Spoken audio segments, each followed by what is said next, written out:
any smarter. Yeah, and then this, I'll give you a really good example of this. How strong is our baking soda? They use it to clean the Statue of Liberty. The only thing I can think is, you know what? Still fucking green. I'm not sold. Yeah, and as long as I'm talking about this, please stop with the fiber commercials already. Occasional irregularity. Fuck you. I don't need. I don't give a shit about some yuppie prick in a business suit who makes 10 times more than I do. Complaining about how they're not regular. You want to make a good commercial. Show someone who's really suffering from that condition. Forget the yuppie asshole. You show some crotchety old farmer sitting on his porch in the middle of bumfuck nowhere, just in a straw hat and overalls, holding a pitchfork going, I don't shit right! I guarantee you that would move a lot more fiber off the shelves. Yeah, there's one commercial that does work on me though. It's a thing with the family coming back from a camping trip. Yeah, their car is parked in a line with a bunch of others right next to a cliff, and their car is the only one with a boulder on top of it. See, for me that works because I equate that to the pigeon principle. And if you don't know what that is, I'll explain. You go to the mall one day and parked a couple spaces away from you is some late model European sports car. Something that makes both guys and girls drool. Because guys are just looking at the performance and the handling and all the shiny stuff, and all girls can think about is the owner of that car and his huge, powerful bank account. Yeah, tell me I'm wrong. You go into the mall for an hour or two, you come out, and that car, and only that car, is covered with pigeon shit. And just like the pigeons know who washed and waxed their car yesterday, the boulder on top of that cliff knows which one of those fuckers underneath them has no insurance. The axis of evil of advertising, as far as I'm concerned. Several companies I've identified owned and operated wholly by Satan himself. Disney, Walmart, Halliburton, McDonald's, and the entire Republican Party.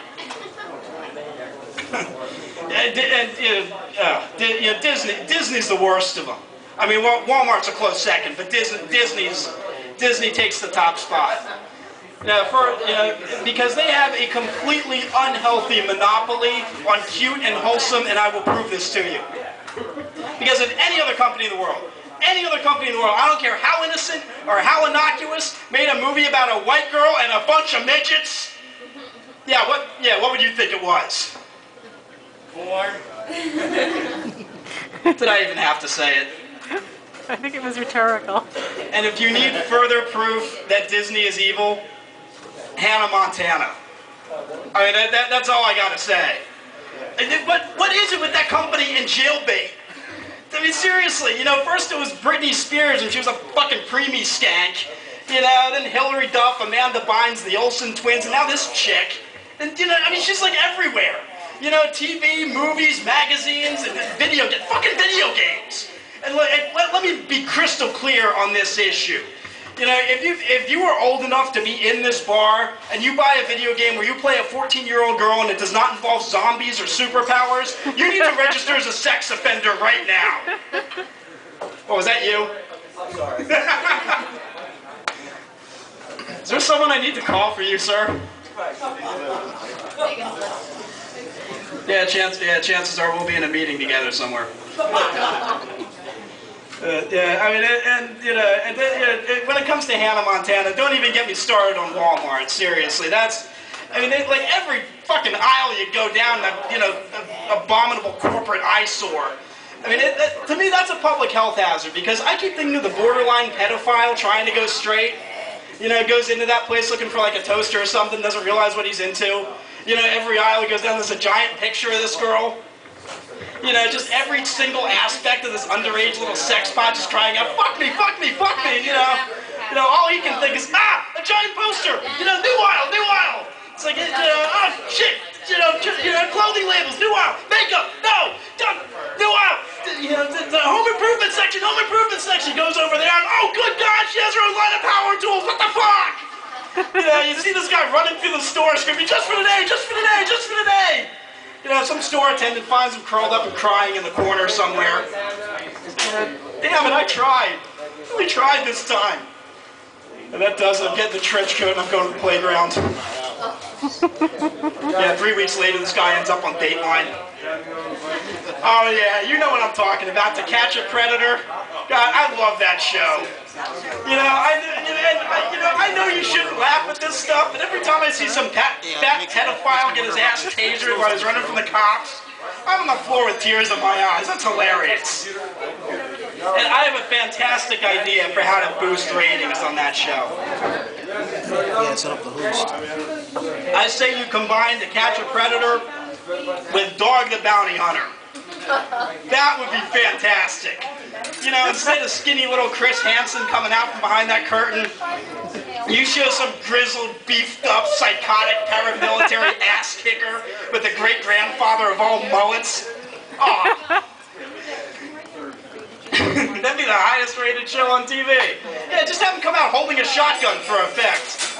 The only thing that I think might equal that is instead of dog, you get some like gigantic 7'5" ogre like Shaq. You know, one of those guys is gonna have to like bend himself in half to come through that doorway. Yeah, and you don't even give him any lines. Just give him a loincloth and hand him a phone. You know, he comes through there, boom. Yeah, that'd be a network TV first. Seeing some creepy pedophile shit his pants on national television.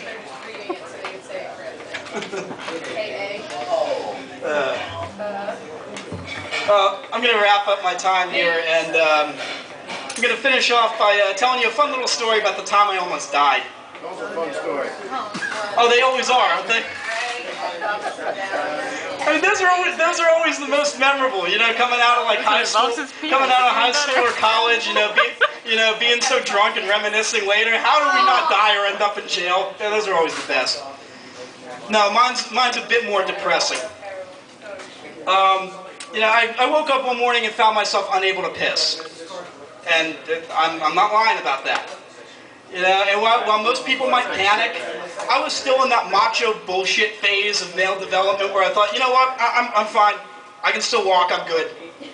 Yeah, 2 hours later, I'm crawling to the phone to dial 911. Yeah, I'll spare you the details of the nurse's failed attempt to catheterize me. Yeah, let's just say it didn't tickle.